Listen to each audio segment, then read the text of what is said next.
ভেনিজুয়েলার জ্বালানি খাতে নতুন করে ধাক্কা লেগেছে।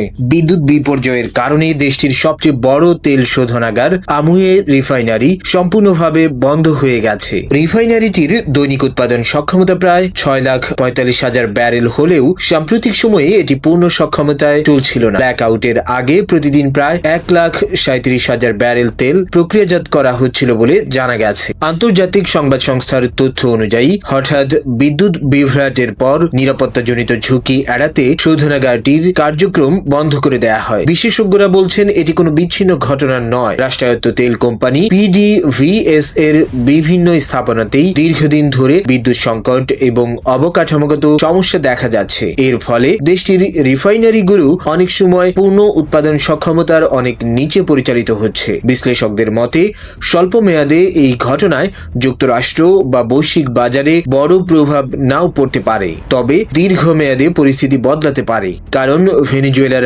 ভারী ক্রুড তেল যদি আবার পূর্ণমাত্রায় রপ্তানি শুরু করে, তাহলে যুক্তরাষ্ট্রের রিফাইনারিগুলো সেই তেল প্রক্রিয়াজাত করার সুযোগ পেতে পারে, যা ভবিষ্যতে বাজারের ভারসাম্যে প্রভাব ফেলতে পারে।